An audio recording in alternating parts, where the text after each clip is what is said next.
Hamas liberta mais 2 reféns. Governo de Israel criticado por avançar com ofensiva terrestre em Gaza. Gaza recebe a terceira caravana de bens essenciais. Combustível imprescindível para ajuda humanitária fica de fora. Intensifica-se a batalha de Avdiivka nos arredores de Donetsk. Zelensky pede resiliência aos ucranianos.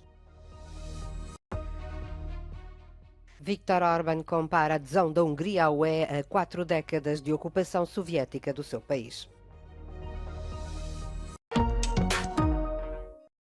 O Hamas libertou durante a noite mais 2 reféns. As mulheres de 85 e 79 anos juntam-se assim às 2 cidadãs americanas, mãe e filha, já libertadas na sexta-feira.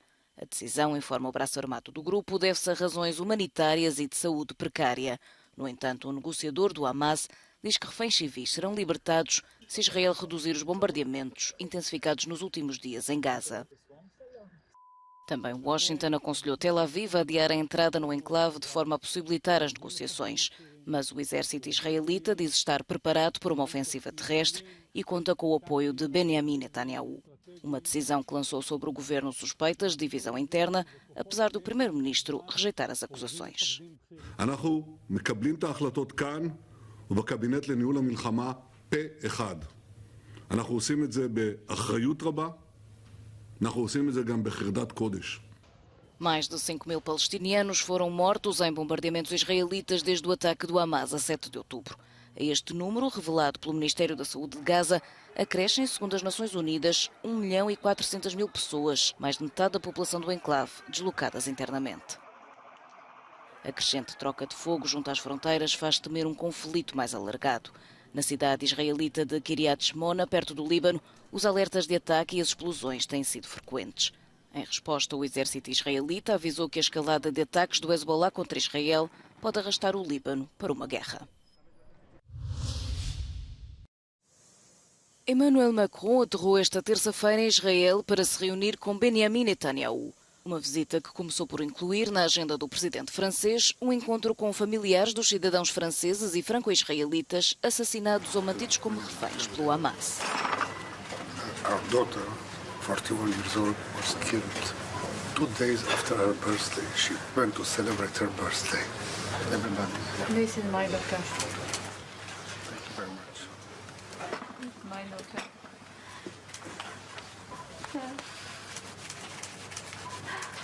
J'espère d'avoir des bonnes nouvelles. Des bonnes nouvelles. Ma fille et ma mère sont mortes. Mais et vous avez des disparus aussi dans la famille? Ce sont 2 sœurs. O ataque do Hamas em Israel a 7 de outubro provocou a morte de 30 franceses, segundo Macron. 9 permanecem desaparecidos ou foram feitos reféns pelo grupo armado. Gaza recebeu mais 20 caminhões com ajuda humanitária esta segunda-feira. Na caravana, a terceira desde que foi aberta a fronteira com o Egito, foram medicamentos, alimentos e material de emergência. Mas entre os produtos de primeira necessidade revelados pelo Crescente Vermelho Palestiniano, ficou de fora o combustível, um bem essencial para o funcionamento dos hospitais, com as reservas dos geradores a esgotar-se em 2 dias. As Nações Unidas pedem um cessar-fogo humanitário imediato para que mais ajuda seja enviada. O apelo não reúne consenso na União Europeia, apesar dos 27 terem concordado em manter o financiamento de apoio a Gaza. Após uma passagem pelo Médio Oriente, o primeiro-ministro Rishi Sunak anunciou que o Reino Unido vai enviar uma ajuda adicional de 20 milhões de libras, o equivalente a quase 23 milhões de euros, para ajudar os civis no enclave. Também o primeiro-ministro neerlandês encetou esforços diplomáticos na região, tendo-se reunido na segunda-feira com o homólogo israelita e com o presidente palestiniano. Mark Rutte reitera que Israel tem direito a defender-se, mas apela a Netanyahu que minimize o número de vítimas civis na faixa de Gaza. A Assembleia Geral da ONU reúne-se numa sessão de emergência na quinta-feira para discutir a guerra entre Israel e o Hamas.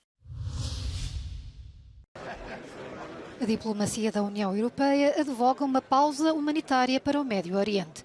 Os ministros dos negócios estrangeiros, reunidos segunda-feira no Luxemburgo, conseguiram chegar a consenso sobre este ponto, para assegurar ajuda para os palestinianos. Mas as divisões entre os Estados-membros sobre como lidar com as partes no terreno não permitiram aprovar um pedido de cessar-fogo entre Israel e o Hamas na faixa de Gaza, como defendeu o secretário-geral da ONU. As a person who would be against a ceasefire. Ceasefire means no one gets killed that day. But we have to think about what the goals are. And for Israel, and I think for the Western world, the goal would be to go after Hamas, the terrorist organization which has been terrorizing Israel for very many years. There is a terrorist organization controlling Gaza, sending rockets every day, perpetrated a barbarous attack on Israel territory. So the question is how such a ceasefire should be established. It needs to be established on both sides since it's valid, and I hope that no one is not understanding that Israel has a right for self-defense. O governo de Israel intensificou os ataques aéreos segunda-feira, mas os Estados Unidos aconselharam-no a adiar uma invasão terrestre para dar mais tempo para negociar a libertação de reféns feitos por militantes do Hamas. Ao nível da resposta militar, a posição comum oficial da União Europeia é que Israel tem direito à autodefesa desde que no respeito pelas regras do direito humanitário internacional. Of course, a call for a ceasefire would essentially be telling the Israelis stop. And there are a number of people, leaders within the EU, that don't agree with that. They would want to see Israel given the chance, given the opportunity to, as they put it, eradicate the extremist elements in Gaza. I don't think that they will. But nevertheless, that's another story. That's a military discussion to be had. Outra linha oficial da União Europeia é que é necessário um novo processo de mediação internacional, assim que for possível, para implementar a solução política de dois Estados soberanos prevista numa resolução das Nações Unidas. As enormes perdas não param o exército russo. A batalha em Avdiivka, nos arredores de Donetsk, é uma das mais importantes neste momento na Ucrânia e a Rússia tenta por todos os meios cercar as forças ucranianas. No discurso da noite, Volodymyr Zelensky agradeceu aos soldados e pediu resiliência aos ucranianos. Бажаю здоров'я, шановні українці, українки. Короткий звіт за цей день. Провів ставку. Питання, по суті, єдине. Ситуація на всіх наших напрямках. Фронт. Авдіївка. Особливо вдячний воїнам на цьому напрямку. Стійкість там – це сила для всієї України зараз. Мар'їнка, інші Донецькі напрямки, Лиман, Куп'янськ. Дякую, воїни. No domingo, 3 pessoas foram mortas em ataques aéreos em Avdiivka, onde grande parte dos prédios residenciais estão em ruínas e já não há onde adquirir mantimentos. Apesar disso, mais de 1.500 pessoas ainda vivem na cidade, com a ajuda humanitária entregue por voluntários.